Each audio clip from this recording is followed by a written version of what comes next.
함께 만드는 언론 미디어 협동조합.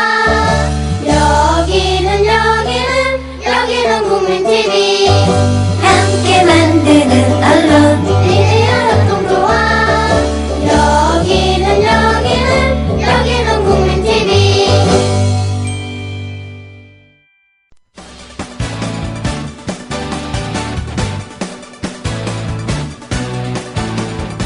미디어 협동조합 서영석 이사장의 서영석 타임스. 안녕하십니까, 서영석입니다.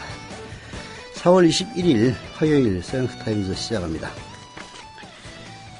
뭐 아시겠지만은 이완구 총리가 드디어 물러나겠다고 뜻을 밝혔습니다. 뭐 언론에서는 사의를 표명했다 이런 식으로 쓰는데요, 전 참 그런 말 적절하지 않은 이야기라고 생각합니다. 사의를 표명했다. 도대체 무슨 얘기야? 물러나겠다라는 생각을 밝혔다는 이야기입니다. 총리가 뭐 물러나려면은 무조건 사표 던지고 두문불출할 수도 있겠습니다만은 자기 자신을 임명 제청해서 결국은 청문회를 거쳐서 임명해준 대통령에게 사표를 내고 대통령이 수리하는 형식을 밟아야 합니다. 그래서 이제 물러나겠다는 생각을 밝히긴 했습니다만은 박근혜 대통령이 귀국해야 공식적으로 물러나게 된다, 그런 이야기라고 할 수 있겠습니다. 너무 어렵게 표현하죠? 예. 왜 이완구 총리가 어제까지만 해도 대통령 없는 동안 잘 챙기겠다 뭐 이런 수사로 물러나기 싫다는 그런 생각을 갖고 있다가 갑자기 밤새 마음을 바꿨을까, 이런저런 이야기들이 난무하고 있습니다. 제가 보기에는 첫 번째로는 야당의 해임 건의안이 영향을 미치다고 봅니다. 뭐 야당의 의석수로 보면요, 야당이 해임 건의안을 낸다고 해서 그게 공식적으로는 통과될 리가 없습니다. 그러나 지금 분위기를 보면은 통과될 수도 있는 분위기로 가고 있습니다.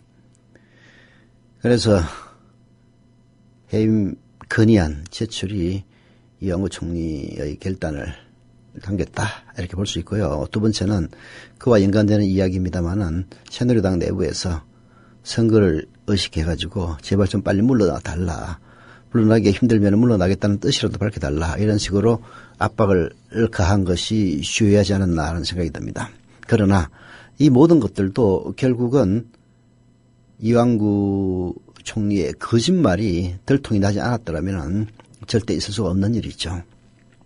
그 청문회에서 그야말로 비리 의혹 6종 세트인가 뭐 온갖 걸 다 무장하고도 물러나지 않았던 이완구의 이 품성으로 보건대, 만약에 다른 아무런 일도 없이 3천만 원에 대해서 성완종 전 회장이 남긴 메모밖에 없었다면은 안 물러났을 겁니다.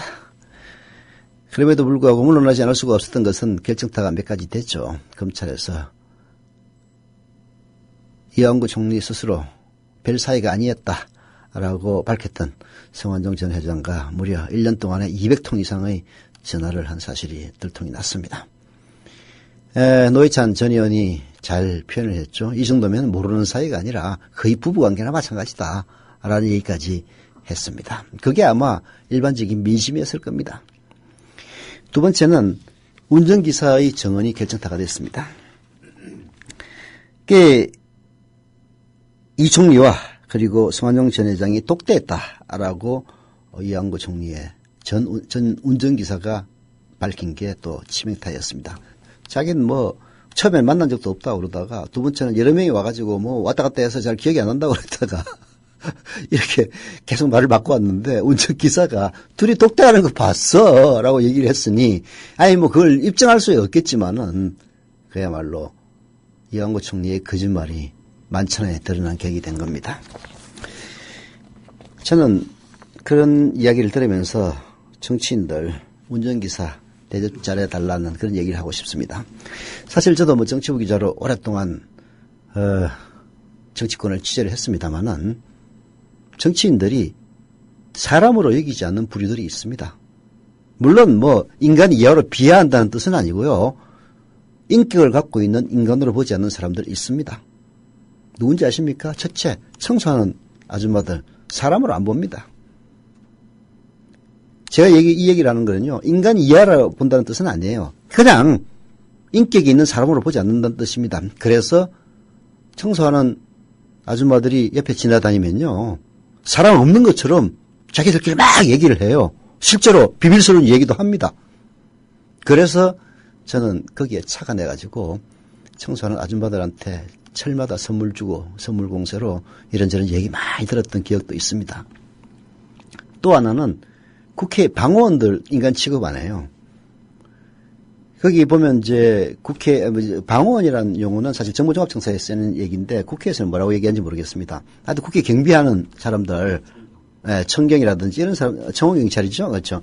그런 사람들을 인간으로 취급하지 않기 때문에 그런 사람들 지나가면 또 자기들끼리 막 얘기를 합니다. 그리고 또 하나 있어요. 운전기사 인간 취급 안 합니다. 그래서 운전기사가 바로 자기 앞에서 운전을 하고 있는데도 뒤에 누구랑 만나가지고 온갖 비밀스러운 얘기를 다 나누죠. 인간으로 안 보기 때문입니다. 그런데 인간을 안 보는 것까지는 좋아요. 그러나 실제로 인간 취급을 안 하면은 운전기사 인격을 갖고 있는 사람입니다. 귀 갖고 있는 사람이에요. 다 듣습니다. 지금 운전기사로 월급 받을 때 아무 얘기 안 하지만은 돌아서는 순간 그야말로 모든 비밀을 다 알고 있는 사람이 되는 겁니다. 정치인들 보면요. 운전기사 진짜 홀대하는 사람들 많아요. 이른바 진보개혁적인 인물로 알려진 사람들도 마찬가지입니다. 그러지 마세요. 아니 뭐 그렇게 해서 비밀이 들통난다. 그런 차원에서 얘기하는 게 아니라 사람 그렇게 취급하면 안 됩니다. 저는 그보다 오히려 박근혜 대통령의 대응이 더 화가 났습니다. 사람이 정말로 마음이 아프고 공감공명이 되면은 차마 말을 잇지 못하는 게 인지상정입니다. 박근혜 대통령의 유체이탈은 이제 분노마저 불러일으킬 정도의 수준까지 올라갔습니다. 이한구 사표를 수리하겠다면서 돌아가서 뭐 매우 안타깝고 총리의 고뇌를 느낀다라고 얘기한 것이나 세월호 일주기를 맞이해 외국으로 튄 우리 박근혜 대통령께서 콜롬비아를 방문해서 그쪽 출신 문인 마르케스의 말을 인용한답시고 가슴을 가진 사람에게 망각은 어렵다라고 한 것이나 진짜 솔직히 대통령만 아니면요. 그 주둥아리에 재봉틀을 받고 싶은 심정이었어요. 이완구야 총리감이 아니지만은 그 사람을 긋고 시켰던 사람이 누굽니까? 박근혜 대통령입니다. 청문회에서 그렇게 비리가 많이 나와가지고 여론도 문상극일 때보다도 훨씬 더 잦은 사퇴 기류가 있는데도 끝까지 사퇴를 안 한 것도 이완구지만은 그 사람 총리를 임명한 사람이 누굽니까? 박근혜 대통령 아닙니까? 그리고 부패와의 전쟁 사실 이명박이 잡으려고 한 거 뭐 사람들 세상이 다 아는 일입니다. 이거 누가 시켰습니까? 이완구가 한 거 아니에요. 박근혜 대통령이 한 겁니다. 그러다가 그 칼이 이명박이한테 안 날아가고 자기 집으로 날아온 것 뿐입니다. 이완구가 잘했다는 건 아니지만 최소한 박근혜 대통령이 그런 얘기 해서는 안 돼요. 할 말이 없다라든지 아예 입을 닫아야지 총리의 고뇌를 느낀다. 이완구 복장 터져서 죽는 꼴 보고 싶다는 얘기입니까? 게다가 세월호 참사 1주년을 국내에서 맞이하기 싫으니까 해외로 튄 주제에 가슴을 가진 사람에게 망각이 어렵다고? 그렇죠. 그 말 맞습니다. 절대로 잊을 수 없습니다. 1년이 지났는데도 진상규명은커녕 오히려 정부가 앞장서서 진상규명을 막는 게 지금 박근혜 정권 아닙니까? 그리고 항의하는 유족들에게 캡사이신 체력을 선물하고 테러범을 때려잡듯이 연행하고 정말 그 면상에다 해주고 싶은 말을 그 말을 쳐들어야 할 당사자가 뻔뻔스럽게 얘기하는 걸 보고 분노를 느끼지 않는다면 저는 인간이 아닐 거라고 믿습니다. 주 기자님, 지난 주말에 콘도 다녀왔는데 진짜 좋았대. 주 기자님은 콘도 회원권도 갖고 있나 봐요? 부럽다. 이번에 회원권 114 거래소에 의뢰해서 싸게 구입했다는데? 콘도 회원권은 비싸지 않아요? 회원권인데? 근데 이 콘도 회원권이라고 다 비싼 게 아닌가 봐. 회원권 114에 알아보니까 종류도 많고 다양한 상품들 엄청 많던데? 그러면 우리도 봄 여행 한번 알아볼까요? 콘도는 회원권 114에서 구입하고요. 02-544-6114번 02-544-6114번 회원권 114는 인터넷과 모바일 앱에서도 검색할 수 있습니다. 콘도 회원권 거래는 회원권 114 02-544-6114번으로 바로 전화해보세요. 소설가 이회수입니다. 생업이 연기자인 시민정치운동가 문성글입니다. 사진작가 구본창입니다. 건축가 승효상입니다. 미술가 이목상입니다. 음악평론가 방은입니다. 디자이너 안상수입니다.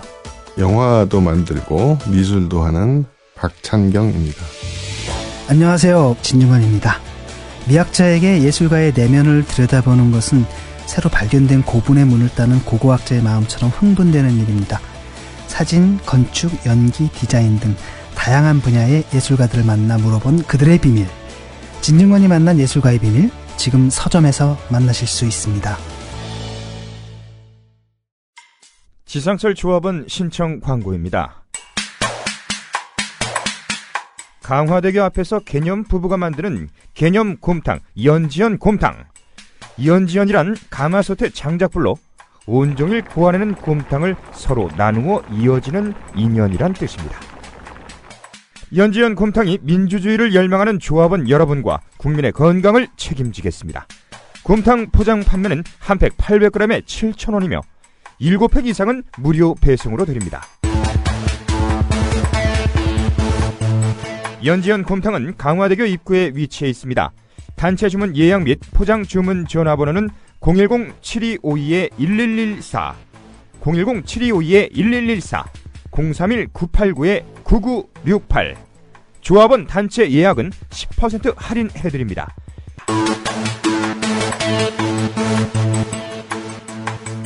포장 판매 금액의 10%는 국민TV 후원금으로 쓰입니다. 오피니언 비평 시간입니다. 서영석 타임즈입니다. 자, 오피니언 비평 시간인데요. 우리 김효진 PD 나와 있습니다. 네. 김효진 PD. 안녕하세요. 김효진입니다. 네. 자, 성완종 리스트 파문이 아니었다면은 여러 가지 이유로 아마 크게 주목을 받았을 겁니다. 그런 사안이 한 가지 있는데 조희연 서울시 교육감에 관한 얘기입니다. 조희연 교육감, 지난해 6월 전국 교육감 선거를 앞두고 고승덕 당시 후보 다들 기억하시죠? 예, 미안하다 했던 바로 그 사람. 이 사람의 미국 영주권 보유 의혹을 제기해서 선거법을 어긴 혐의로 재판에 넘겨졌습니다. 사실 이것도 기억을 잘 못하고 있었어요. 저만 해도. 그런 조 교육감의 국민 참여 재판이 어제 시작이 됐습니다. 조 교육감은 의혹을 제기하는 건 민주주의 사회에서 다양한 선거 활동 중 하나라면서 의혹을 부인했습니다.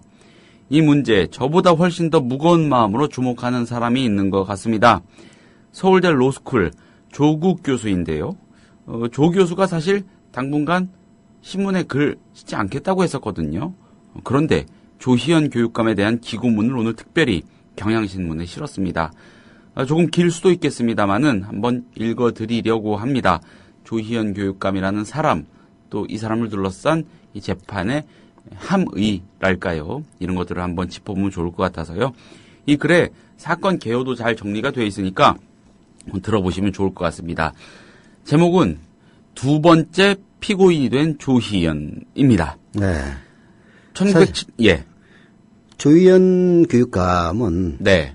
개인적으로는 제 고등학교 동기동창입니다. 아, 그러시군요. 잘 아시겠군요. 아니, 잘 모릅니다. 중앙고. 예. 공석에서나 사석에서 1대1로 대면한 적이 단 한 번도 없습니다. 아. 왜냐하면 조희연 교육감은 문과반이었고 저는 이과반이었기 때문에. 이장님이 이과셨어요? 네, 이과였습니다. 아, 그러시군요. 만날 일도 없었고요. 그리고 교육감으로 출마했을 때도 트위터에서 조 교육감을 홍보하는 그런 트윗글들을 리트윗을 해주신 적은 있습니다만은 제가 개인적으로 만난 적은 전혀 없습니다.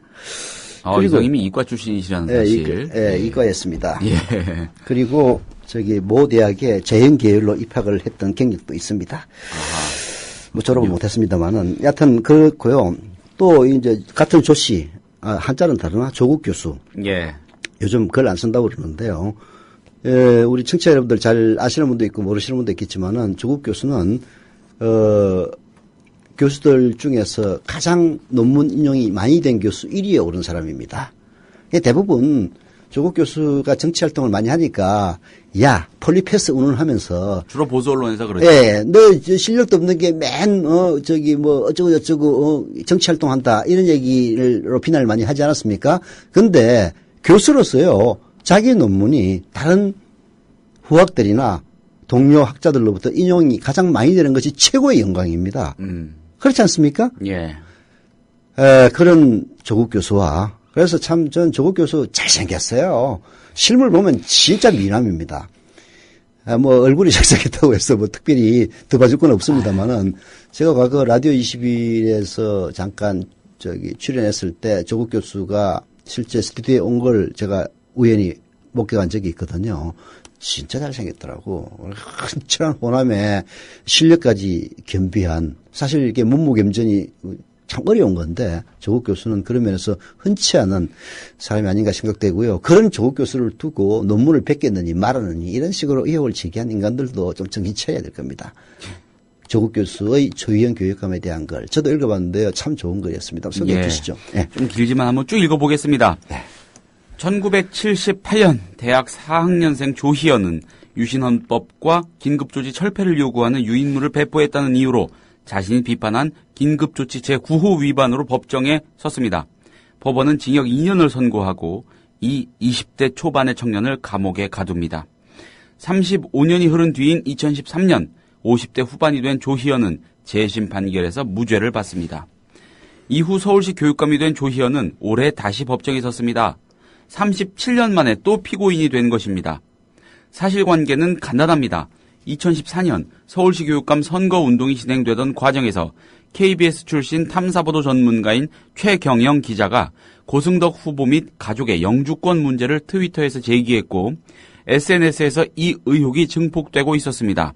조희연 후보 측은 이와 같은 문제는 교육감 후보의 자격과 관련해 매우 중대한 사안이며 후보 검증 차원에서 공론화할 필요가 있다고 판단해 고 후보의 해명을 요구했습니다.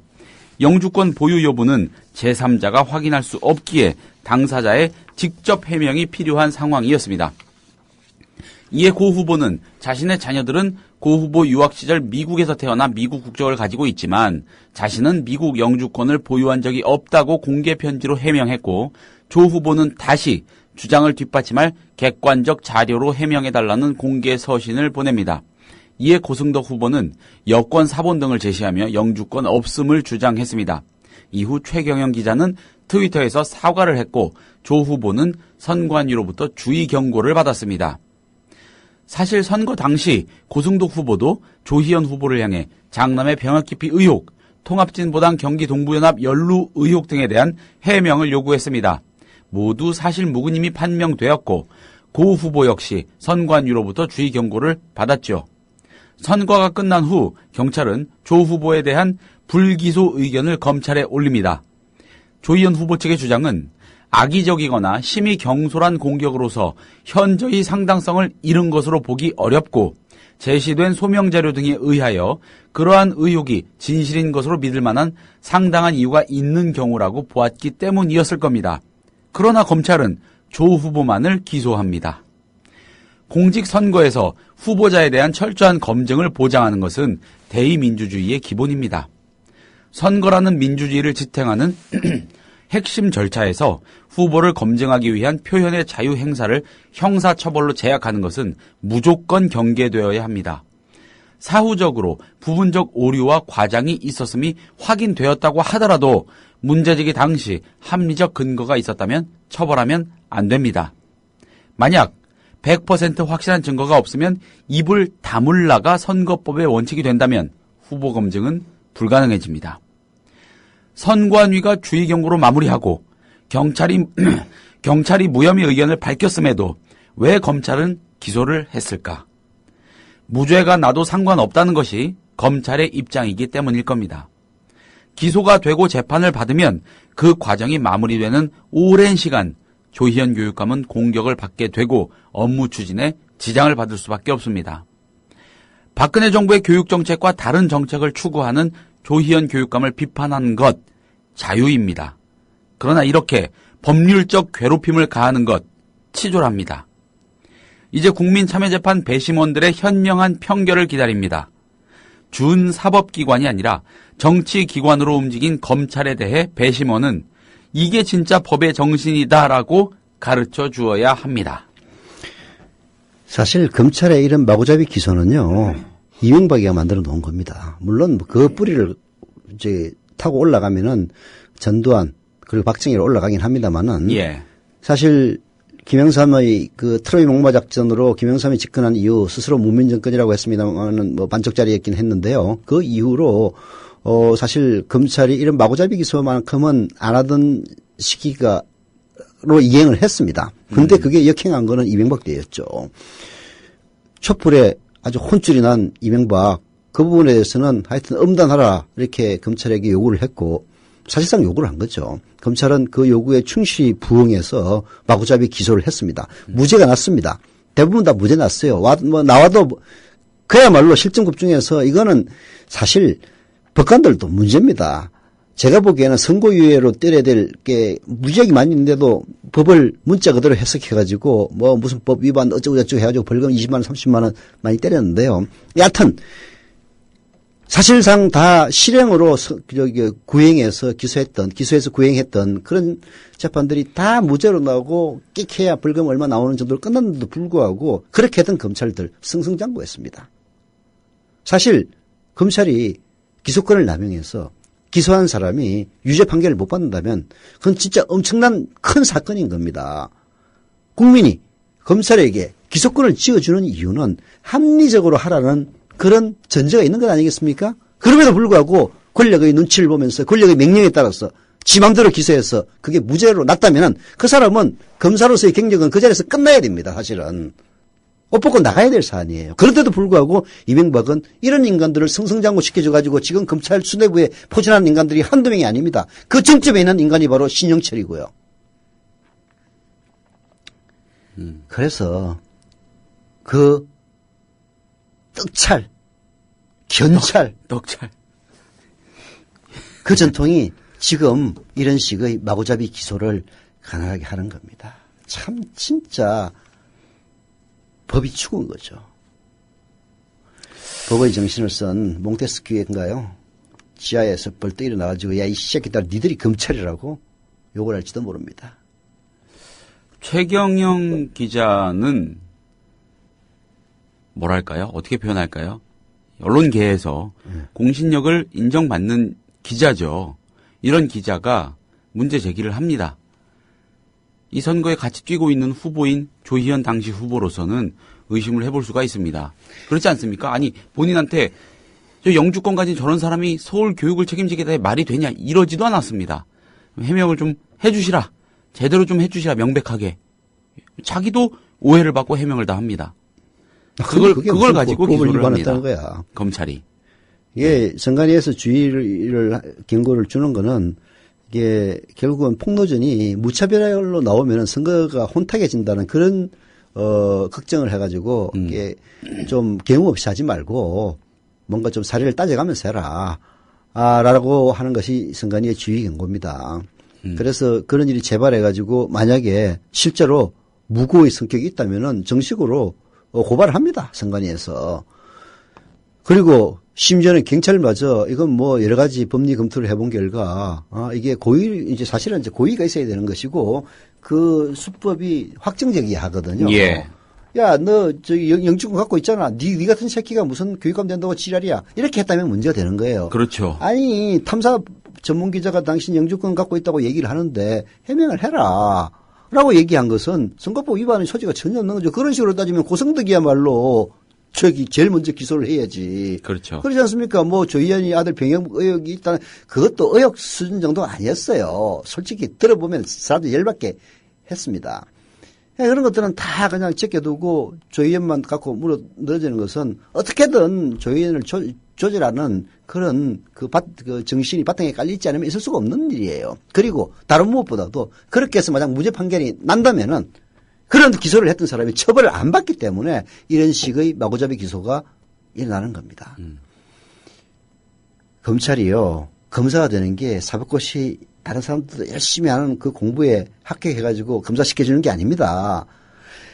검사를 시켜주는 것은요, 당신에게 권한을 줄 테니까 그 권한을 공정하게 행사를 해서 억울한 일이 없도록 하라라는 전체가 그 밑에 깔려 있는 거예요. 그렇죠. 억울한 일이 없도록 하라.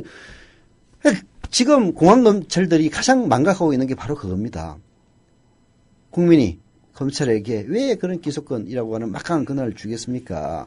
세상이 복잡하고 다 자기만 알고 그러니까 뭔가 중간에 일종의 중간자로서 시비를 가려서 억울한 사람을 얻게 하고 나쁜 놈을 벌 줄 아는 의미로 기소권 준 건 아닙니까? 그런데 아무 죄도 없다는 것을 뻔히 알면서 오로지 조희연 괴롭히기로 기소를 하는 그런 검찰이 있고 그 결과 무죄가 나온다면 그런 기소를 한 검찰 처벌받아야 되지 않습니까? 내부적으로? 아니면 그 사람을 뭐 그렇다고 해가지고 그 머릿속에 문제니까 어디 행사처벌을 할 수는 없겠지만은 최소한 진급에 불이익을 주다든지 옷을 벗고 나가게 해서 변호사 하든지 먹고 살든지 말든지 하라든지 이런 식의 내부적인 정의의 심판이 존재를 하지 않기 때문에 그야말로 권력에 굴중하고 인사치만 되면은 그저 줄이나 되려고 하는 그런 좋지 않은 풍토가 생기는 것 아니겠습니까? 그렇게 되면요. 여기저기 줄이나 잘 서는 공안통이 항상 앞장서 나갑니다. 우직하게 수사만 하고 진짜 나쁜 놈 때려잡는 특수통들은요. 항상 찬밥이에요. 관련해서 예전에 제가 그 분은 강력검사였습니다. 강력부 깡패 잡는 검사였는데 그런 얘기를 하더라고요. 이제 검사 동일체라는 그 내부적인 원칙 그거는 법도 아니고 아무것도 아니죠. 그냥 관행이죠. 근데 마치 원칙처럼 뿌리가 내린 거죠. 말을 잘 듣게 하기 위해서. 그렇죠. 만들어 놓은 거죠. 근거가 없어요, 사실. 근데. 통일체 같은 소리 하고 있어요. 근데 이거는 말석 검사든, 검사장이든 누가 봐도, 기소하면 무죄입니다. 그러면 그 망신은 누가 다 덮어씁니까? 주임 검사가 덮어쓰는 겁니다. 근데 기소를 하라고 합니다. 그럼 그 논리를 만들어내려고 하면은 그런 경우는 공소장도 잘 안 써진대요. 뭐 몇 시간이면 쓸 공소장을 가지고 며칠을 허비하는 겁니다. 그게 왜 그렇겠습니까? 이걸 그대로 써야 자기 다음 진급에 그렇죠. 불이익을 안 받고 그런 얘기 아닙니까? 그러니까 그런 검사들도 속으로는 부들부들 떨고 분노를 하면서 어쩔 수 없이 쓰는 거라고 하더라고요. 그러니까 그 내부에 검사 동일체라는 말로 포장이 되는 그 아주 극단적인 상명하복의 문화라는 게 사실 개별 검사들로서도 아주 답답할 겁니다. 근데 그게 집단화되면서 건드릴 수 없는 안 좋은 어떤 문화 같은 걸로 자리를 잡으니까 참 답답한 거죠. 이 조국 교수가 글을 정말 잘 쓰신 것 같아요. 예, 아주 간명하면서도 할 말이 다 들어있는 것 같은데 법률적 괴롭힘 이 말이 기억이 나네요. 예. 검찰 내부에서 제대로 정화를 못 해가지고 배심원들이 진짜 법의 정신이 무엇인지 맛을 보여주는 이 상황이야말로 진짜 비극 아닙니까? 예. 나는 이거야말로 대한민국이 맞이하고 있는 비극이라고 생각합니다. 박근혜 대통령도 검찰이 이런 식으로 안 나오면요 함부로 못합니다. 박근혜 대통령을 위해서도 좋은 거예요, 사실은. 이 배심원들이요? 배심원들이 글쎄요 이렇게 하면 재판 개입이 될까요? 이 글을 한 번씩 읽어보시면 좋을 것 같아요. 그냥 개인적으로 사건 개요도 너무 깔끔하게 정리가 돼 있고 이게 답니다. 이게 다고 마지막 조국 교수의 메시지 배심원은 검찰에 대해서 이게 진짜 법의 정신이다라고 가르쳐 주시라라고 하는 이 주문을 한번 새기고들 뭐 요즘 우리 국민 재판 배심원들은 어떻게 하는지 모르겠는데 미국 재판의 배심원들은 신문 방송 못 듣게 합니다. 일체 정보를 주지 않죠. 다만 정보를 들을 수 있는 유일한 자리는 재판정입니다. 재판정에서 변호인이 얘기하는 것이나 본인의 진술을 듣고 이제 판단하게 되는데요. 그래서 이런 글들을 배심원들에게 뭐 읽으면 좋겠지만은 읽히지 못하게 아마 할 겁니다. 영향을 미친다 해가지고. 그런데 사실 제대로 정신이 박힌 배심원이라면 아마 정확한 판단을 하지 않을까 그렇죠. 이거 싶어요. 뭐 복잡하지도 않습니다. 간단하니까. 아무튼 그렇습니다. 자. 그런 일들이 일어나고 있다는 자체가 참 비극 아닙니까? 예. 참 진짜 요즘 어떨 때는 이런 나라에서 살기 싫다. 그래서 개떨어가지고 돈 모아가지고 핀란드로 이민 가겠다는 사람들 그 심정 이해는 가요. 뭐 핀란드라고 해서 뭐 뾰족한 수가 있겠습니까? 인간 사는 데가 다 거기지. 최소한 정치적 스트레스 안 받는다 이런 정도겠는데요. 다른 스트레스 역시 많이 받습니다. 그래서 뭐 가는 걸 권하지는 않겠지만 그 심정은 이해할 수 있다. 하는 생각이 듭니다. 그 심정을 좀 더 강하게 만드는 토픽으로 넘어가 봐야겠습니다. 어쩔 수가 또 있습니까? 없습니다. 예. 네. 자, 성완종 전 경남기업 회장 성완종 전 새누리당 의원이기도 하죠. 이 사람한테서 10만 달러 받았다는 의혹이 제기된 김기춘 전 청와대 비서실장. 예, 엊그제 갑자기 일본 갔다가 어제 돌아왔죠. 네. 귀국하면서 일단 도피성 출국 의혹 자체는 벗긴 한 것 같습니다. 물론 뭐 언론들이 그렇게 해프닝으로 그냥 끝내려는 것 같기도 하고요. 그러나 사태의 파장은 간단치만은 않은 것 같습니다. 네. 한겨레가 사설로 짚고 있습니다. 네. 김기춘, 지금 외국 들락날락할 때인가라는 제목입니다. 우선 김 전 실장의 오만한 모습은 국민의 눈살을 찌푸리게 하기에 충분합니다. 수사 대상에 오른 사람의 갑작스런 출국이 어떻게 비칠지 법조인 출신, 검찰총장까지 지낸 김 전 실장이 누구보다 잘할 것입니다. 그런데도 그는 보란듯이 외국으로 나가는 비행기를 탔습니다. 그는 출국 자체를 자신의 떳떳함을 과시하는 기회로 삼고 싶었는지도 모르겠습니다. 그러나 여론의 시선은 싸늘합니다. 김 전 실장의 일본행 항공기 탑승 광경을 본 시민들의 제보가 언론사에 잇따르고요. 곧바로 도피성 출국이란 말이 나온 것은 김 전 실장의 생각과 여론의 동향 사이에 간극이 큼을 보여줍니다. 검찰이 김 전 실장 등 성완종 리스트에 오른 인물들에 대해 출국금지 조처를 내리지 않은 것이 옳은지도 의문입니다. 김 전 실장이 아닌 다른 사람이 그 정도 혐의를 받고 있다면 벌써 출국금지 조처가 내려졌을 겁니다. 검찰이 아직도 김 전 실장의 위세에 밀려 특별 대우를 하고 있다고밖에 달리 생각할 길이 없다는 게 한겨레의 주장입니다. 그런 저자세로 검찰이 김 전 실장의 혐의를 제대로 수사할 수 있을지 매우 걱정이 될 수밖에 없죠. 김 전 실장은 10만 달러 수수설에 대해서 펄쩍 뛰고 있지만 말 바꾸기로 주장의 신빙성은 이미 크게 훼손이 됐습니다. 박근혜 대통령이 직접 한복을 입고 무대에 나와 화제를 모았던 베트남 하노이의 한복 패션쇼가 경남기업 소유의 랜드마크 72 빌딩에서 열린 경위도 주목되죠. 당시 유동성 위기에 빠져있던 경남기업은 패션쇼가 끝난 뒤 워크아웃을 진행해 채권단의 긴급 자금 지원을 받아냅니다. 김기춘 전 실장은 베트남 행사에 관여하지 않았다고 주장하고 있지만 청와대의 의사결정 구조상 별로 설득력이 없어 보입니다.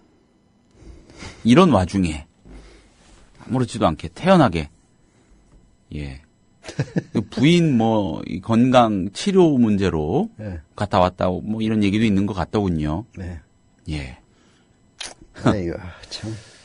아니 나는 이제 검찰이 특별 대우하고 있다는 건 분명하고요. 그런 점을 지적하는 건 맞는데 아직까지 어떻든 출국 금지 안 된 사람이 갔다 온 것 자체에 대해서 뭐라고 얘기하고 싶은 생각은 없습니다. 그러나 그건 재미있네요. 그 출국 장면을 목격한 시민들이 언론사에 여기저기 제보를 했다는 게. 그렇죠. 바로 그 점이 포인트인 것 같아요. 결국은 그 사람들이 왜 제보했겠습니까? 김기춘이 도망가네? 그렇죠. 라고 생각했을 것 아닙니까?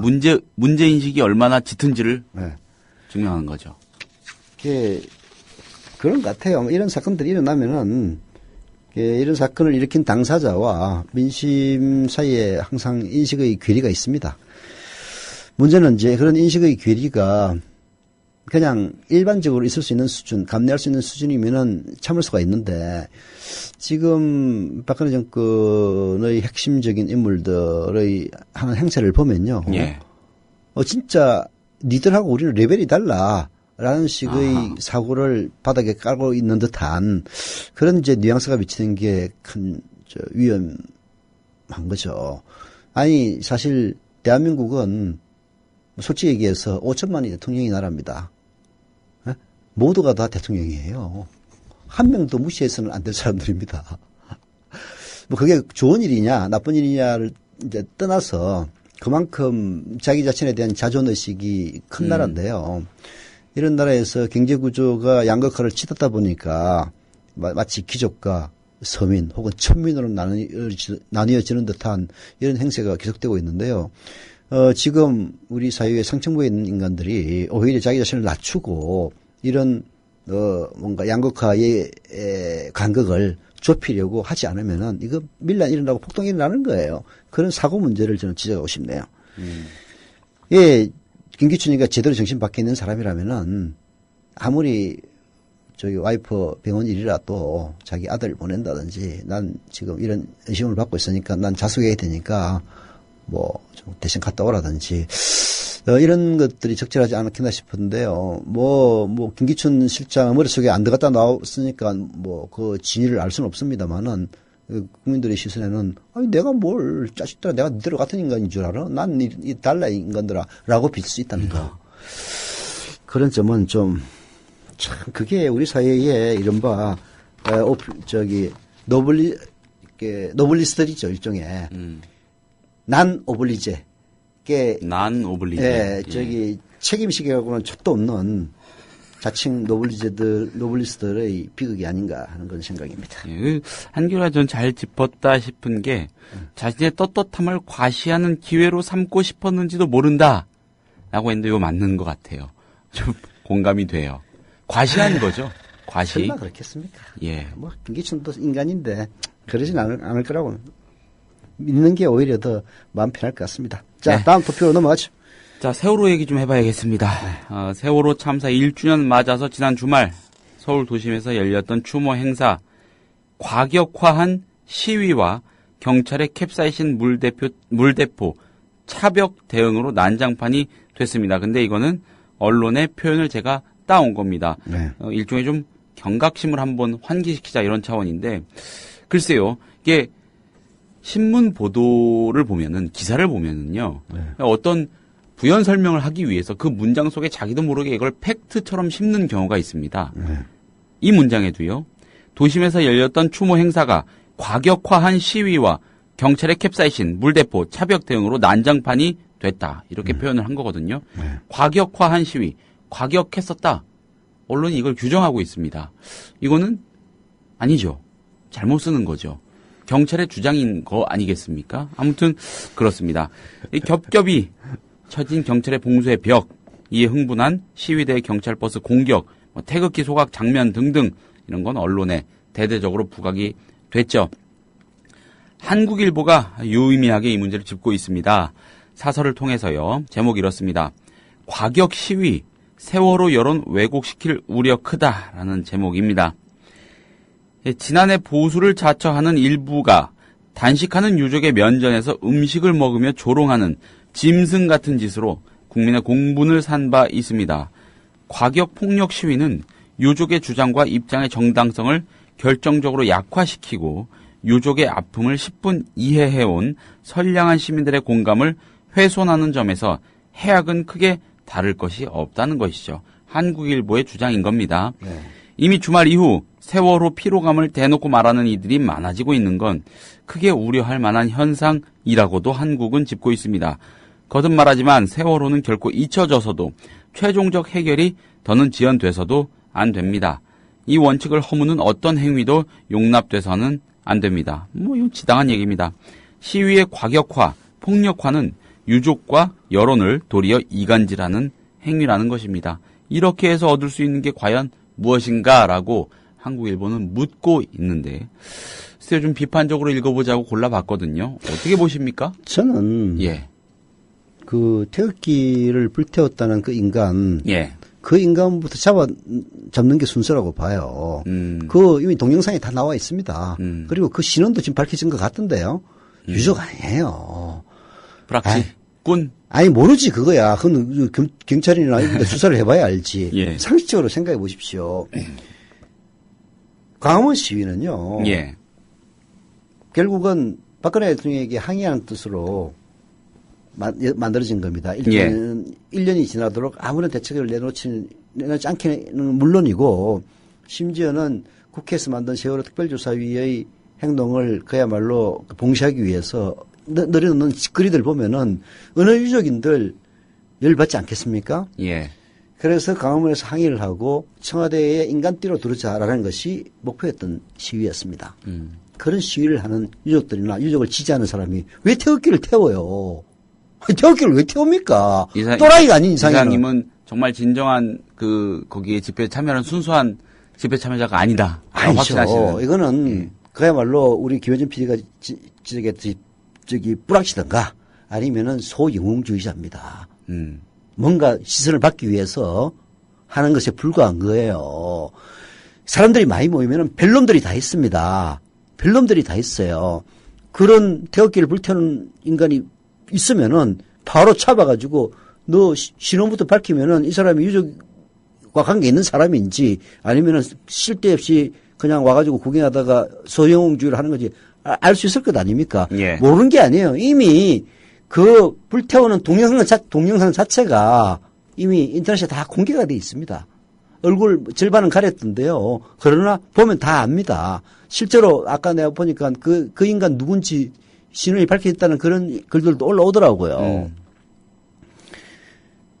제가 생각하기에는 유족이라면 절대 그런 짓 안 할 거라고 봅니다. 그렇죠. 생각을 해보십시오. 지금 유족들은 오로지 유일한 힘이라는 게, 유일한 후원이라는 게 국민들의 격려와 지지밖에 없는데, 일반적인 국민들의 눈살을 찌푸릴 만한 행위를 하겠습니까?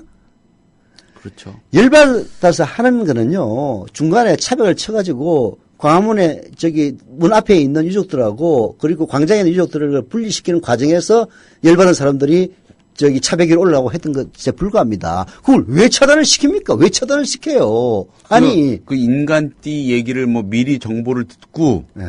선제적으로 대응하려고 미리 쳤다는 거 아닙니까? 헌법재판소의 결정까지 위배하면서. 그러면은 모든 인간은 잠재적 범죄자인데 다 모든 인간들을 다 집에서 구금시키고 나오지 않게 하지. 그러면 범죄 안 일어날 거 아니야. 그게 말 되는 얘기예요? 그게 공상과학 영화 같은 데 나오는 극단적인 경찰 국가의 모습이죠. 그냥. 예. 나쁜 짓 하고 할 말이 없으니까 내는 핑계입니다. 핑계. 무슨 말도 안 되는 그딴 얘기를 갖다가 그냥 핑계에 불과한 거예요. 그런 걸 잘 됐다 해가지고 탐정만하게 보도하는 언론들이 그 의도가 어디에 있는지 국민들은 알아야 되는데 또 그게 또 넘어가요. 넘어갑니다. 근데 이 한국일보의 논조가 굉장히 좀 아쉽습니다. 종종 글쎄요. 과격했던 시위 오히려 이게 세월호 사태에 안 좋다. 좀 침착들 좀 하자. 이런 얘기인데 일견 공감도 할 수 있겠습니다만 보수 언론들에게 그렇게 비치면은 야 니들한테 불리하니까 그렇게 하지 말라는 얘기인데 사실 그날 시위는 제가 면밀하게 지켜본 결과 과격을 유도한 겁니다. 이게 열받게 자꾸 만들어요. 아니 솔직히 얘기해서 최종적으로 청와대로 쳐들어가서 박근혜 대통령이 그 안에 있는 것도 아닌데 뭘 어떻게 하겠습니까? 담을 튀고 들어가가지고 박근혜 대통령 밥상을 깨부시러 가겠습니까? 뭘 하겠습니까? 목표라는 게 쭉 인간떼를 돌리자 그 얘기 아니에요. 경찰로서의 부담스럽긴 합니다만은 인간떼를 두르겠다는 게 실정법에 어긋나는 건 아닙니다. 대통령의 안위를 위한다는 주장도 적절하지 않은 것이 대통령은 그 안에 없어요. 그렇지 않습니까? 청와대 안에 없다고 전 세상이 다 알잖아. 콜롬비아 가가지고 케이팝 한류 스타들하고 동호회 회장들하고 그냥 낄낄거리면서 사진 찍은 게 지금 해외에서 날라오는 판인데 그렇지 않습니까? 그게 말이 안 되는 얘기란 말이에요. 현존하는 실체적인 위험이 있을 때 최후의 수단으로 사용해야 된다. 차별. 이게 현재 결정인. 청와대를 불태운다고 그랬습니까? 아니면 청와대 담을 깨부시겠다고 얘기를 했습니까? 실제로 그렇게 하라고 해도 할 사람도 없어요. 대한민국에서 누가 그렇게 과격한 거 하라면은 군중심리에 휩싸여가지고 했으면 몰라도 네가 나가서 해라 그러면 아무도 안 합니다. 또 이런 생각도 해봅니다. 기본적으로 국민적인 공분을 바탕에 둔 그런 모임 집회였잖아요. 이런 상황에 어떻게 정말 유족들의 그 울분만을 담아가지고 완벽하게 평화로운 집회가 가능하겠습니까? 말씀하신 대로 놈이란 표현을 쓰였지만은 이런 사람도 모이고 저런 사람도 모여가지고 목소리 한번 내고 싶어 할 수 있는 겁니다. 그러니까 그런 것까지도 좀 감안을 하는 게 저는 상식적이라고 봐요. 태극기 얘기 나왔으니까 하는 얘기지만은 솔직히 자칭 보수라는 인간들 나와가지고 태극기 흔들고 시위합니다. 그리고요. 그 사람들 시위 마치고 갈 때 어떻게 되는지 아십니까? 그 금방 쓰레기통에 보면요. 태극기가 전부 다 그냥 구겨져가지고 처박혀 있습니다. 태극기 불만 안 태우면 되는 겁니까? 말도 안 되는 소리하고 자꾸 말입니다. 내 그런 거 보고 할배들 태극기 버리면 어떡해. 아무 소리 그냥 치다도 안 보고 그냥 휙 쓰레기통에 구겨가지고 버리고 가나 그 할배를 내 눈앞에서 목격했어요. 근데 내가 어떻게 하려고 그래도 쓰레기통에 태극기 하도 많아가지고 이거 어떻게 해볼 도리가 없는 거야. 그 사람 한 명한테 뭐라고 해봤자 될 얘가 아닌. 그러니까요. 그런 게 한두 번이 아닙니다. 지난번에 어디야 서울시청 앞 광장에서 무슨 세월호 집회였나 하여튼 집회했을 때 그때 그 해병 전후회인지 뭐 이상한 어버이연합인지가 그 바로 인권위원회 앞에서 집회했을 때. 예. 네, 그때 일이 있어가지고 약속이 있어서 저쪽에 종로 쪽으로 가가지고 있다가 저녁 때 늦게 왔거든요. 그 쓰레기통 있는데 쓰레기 모아놓다 보니까 태극기가 철비하더라고. 내가 화가 나가지고 그 쓰레기 참다. 아이고, 나 참. 태극기 얘기할 일이 아니에요. 그런 걸 그럼 대문짝만 해가지고 할배들 애국한다면서 태극기 이대로 취급해도 되나? 참 교활한 보도입니다, 한마디로. 네. 거기에 넘어가는 인간들도 문제인 거죠. 네. 아이고, 요즘은 진짜 이게 울분이 터져가지고 뭐 하고 싶은 생각이 진짜 없어요. 그러니까요, 이게 혈압 관리를 위해서 오피니언 비평은 여기까지. 네, 여기까지 하죠. 예. 예. 다음 PD 브리핑으로 넘어갑시다. 네. 지금 여러분께서는 관록의 정치기자 서영석 미디어 협동조합 이사장이 진행하는 서영석 타임즈와 함께하고 계십니다. 네. 아니 뭐 우리 게시판 글을 보니까 이런 얘기도 있는데 그런 얘기 실제로 하더라고. 뭐 과격하니 뭐 어쩌고 저쩌고 하는데 예. 진짜 우리가 보기에는요. 이건 진짜 옹건 시위입니다. 저 대학 다닐 때 시위는요. 짱돌이 기본이었어요. 짱돌. 그리고 저쪽에서는 지랄탄이라고 체류탄을 쏘는데 운동장에 떨어지면요. 왜 S자 팔자 모양으로 휙휙 돌면서 예, 알죠. 예. 그 지랄탄이라고 불렀는데 그 정도는 약가고요. 짱돌 들고 이제 뛰다 보면은 전경들 이 방패 가지고 쇠 파이프 알루미늄으로 된 거였을 겁니다. 그걸 들고 와가지고 쭉 팹니다. 그러다가 결국은 이한열 여사도 체류탄 맞아가지고 갔고, 예. 4.19 때 그 도화선이 됐던 김주열 군도 예. 체류탄 맞아 죽었던 것 아닙니까? 그게 과격한 시위예요. 지금은 진짜 87년 민주화 이후에 그런 시위 있었습니까? 속으로 진짜 짱돌 들고 싶은 심정이 뭐 이까지 올라왔을 때도 저도 한두 번이 아니었어요. 제 나이가 지금 내일 모레가 아니다. 내일이면 60입니다. 60. 이런 인간도 그냥 꼭지가 들어가지고 진짜 짱돌 들었으면 좋겠다는 생각이 이만큼 올라오는데도 그런 일 전혀 없이 그만큼 사람들은 끌어오는데도 불구하고 아니 어제 4월 18, 16, 17, 18일 시위에 누가 돌이라도 던졌습니까? 보도블록을 깼습니까? 화염병을 던졌습니까? 얼어 죽을 과격 같은 소리하고 자빠졌어요. 저기 유족들을 갖다가 중간에 차단시켜가지고 말이야. 사람들이 열받게 만들어서, 그 얼굴에다가 캡사이신이라는 게 그 후춧가루 일종인데요. 그 눈에 씌면 진짜 죽을 지경입니다. 근데 희망버스로 부산 영도 갔다가 한 번 맞아가지고 죽는 줄 알았어요. 바로 그 옆에 정동영 선생 앉아있었는데 말이야. 예전에 전두환 씨가 네. 광주 민주화 운동을 두고 여전히 폭동이었다. 폭도들이 일으킨 폭동이었다라는 입장을 그 사람은 아직 갖고 있잖아요. 그러니까 모르겠습니다. 그때랑 그 동원된 무기만 달랐지요. 무기죠. 물대포 무기죠. 캡사이신, 최루액 무기입니다. 예, 가벼운 차원의 무기가 맞습니다. 그렇게 해대는 사람들의 뒷면에 그 이면에는 그런 마인드가 여전히 남아있지 않을까. 사실 그림이 좀 테이블에서 연상을 해보면은 비슷해요. 예. 지 말 안 듣고 까부는 놈들은 전부 다 폭동 거지 뭐. 예. 참 그런 마인드를 갖고 있는 사람들이 우리나라의 자칭 보수를 자임하고 있고 그런 인간들이 참 집권한다는 것 자체가 비극입니다. 네. 자, PD 브리핑으로 넘어가 보겠습니다. 예. 자, 오늘 PD 브리핑에 죄송합니다. 저한테 담배 끊으라고 저번님께서 죄송합니다. 감기 때문에 자꾸 감기. 예. 자, 물타기를 공언하는 법무장관이라는 키워드로 한번 정리를 해봤습니다. 네. 무슨 얘기인지 대충 아실 겁니다. 성완종 리스트 관련인데 황교안 법무부 장관이요. 정치권에서 오가는 불법 정치자금 전반에 대한 검토가 필요한 시점이라고 밝혔습니다. 과거부터 현재까지 문제가 있는 부분은 정치개혁 차원에서 완전히 밝힐 필요가 있다는 박근혜 대통령의 발언을 고려할 때 검찰이 성완종 리스트 관련 수사를 여야의 불법 정치자금 전반으로 확대하는 뜻으로 읽힐 수밖에 없죠.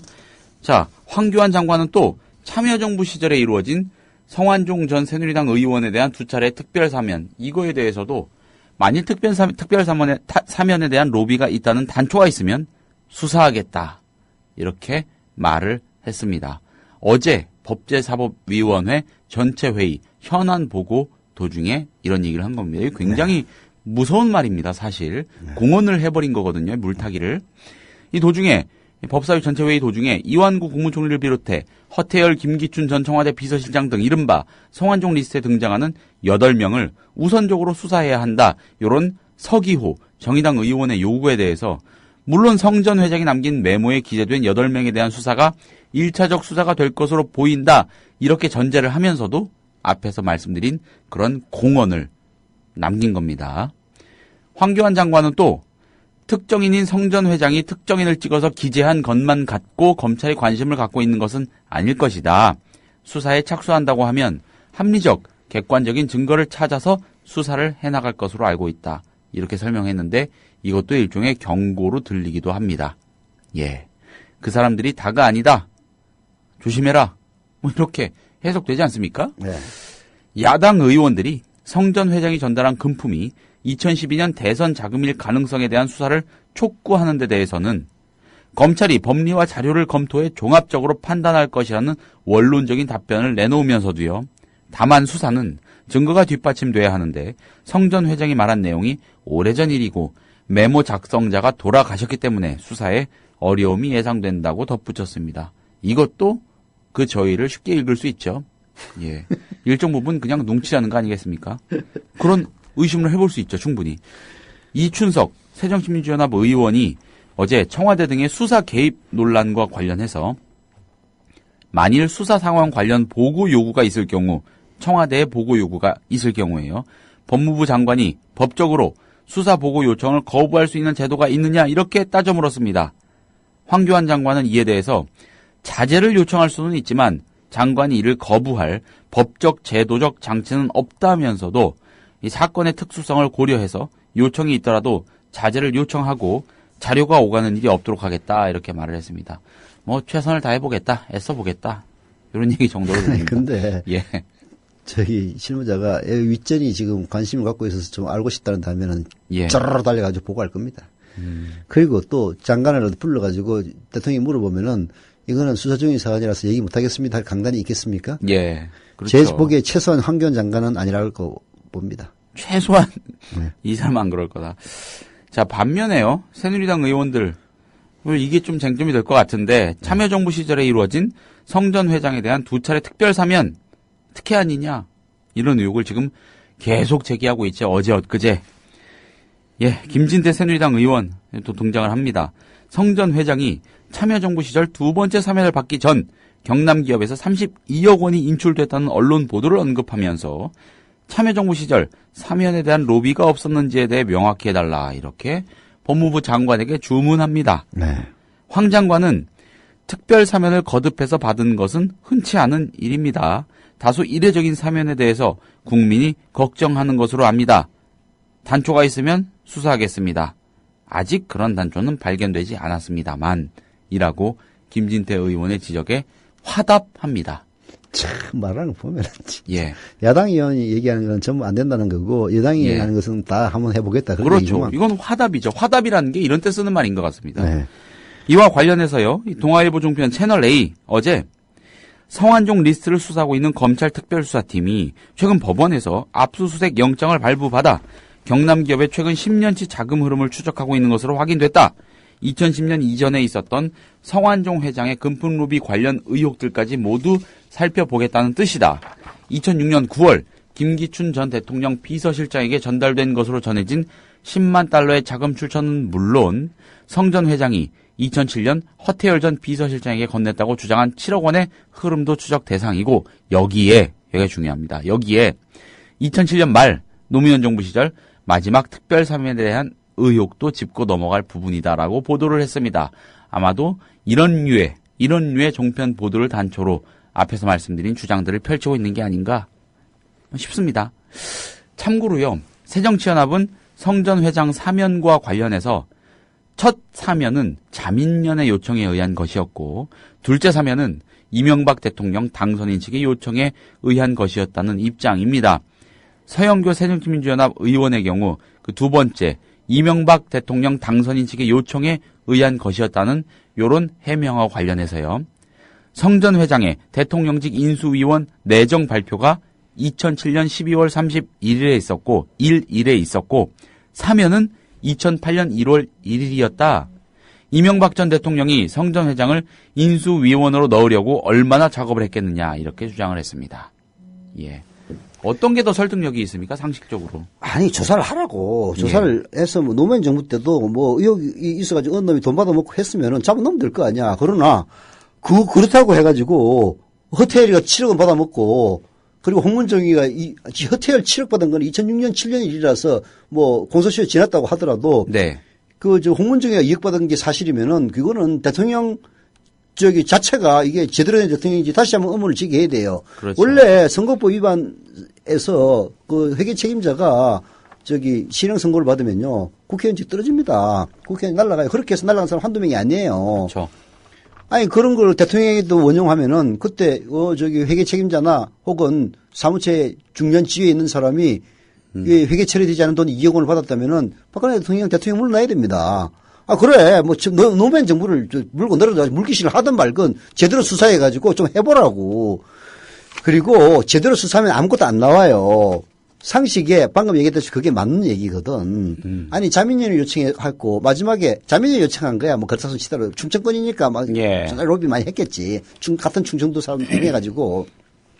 그러나, 이명박 정권 들어서기 전에 인수위원으로 앉히기 위해서 사면 요구했다는 그렇죠. 건 누구나든지 설득력이 있는 얘기거든요. 그렇죠. 아니, 그리고 그때 돈을 썼으면은, 아니, 미쳤다고 노무현 정부한테 돈을 줬겠어? 이명박이한테 가서 주지. 조사해보라고, 정말. 제가 보기에 이거 만약에 진짜 그런 게 있었다면은 네. 예전 박연차 게이트 사건 때 이미 털었을 겁니다. 중수부가. 그렇죠. 예. 그리고 저는 이거 새정치연합이요. 역으로 수사하자고 공세적으로 나와도 될 거라고 생각해요. 당연하지. 수사해라. 아니, 수사하면은, 야, 상식적으로 생각해봐라. 성완종이가 제대로 된 놈이라면은, 아니, 이명박 정권 마지막 사면할 때 이명박한테 로비를 하겠냐. 참여정부에 그렇죠. 로비를 하겠냐. 그럼 결국 MB 정권 다시 수사 받아야 됩니다. 그렇지. 그리고 이 사면이라는 거요. 사면 시즌 되면은 각 정파로부터 집권 세력이 TO 할당해가지고 신청 받습니다. 그리고 마지막 사면 그렇게 아니야. 하는 겁니다. 그리고 예. 그래서 마지막 사면 때는요. 새로 들어선 정권이 요구하는 거 어지간하면 다 들어줍니다. 그렇죠.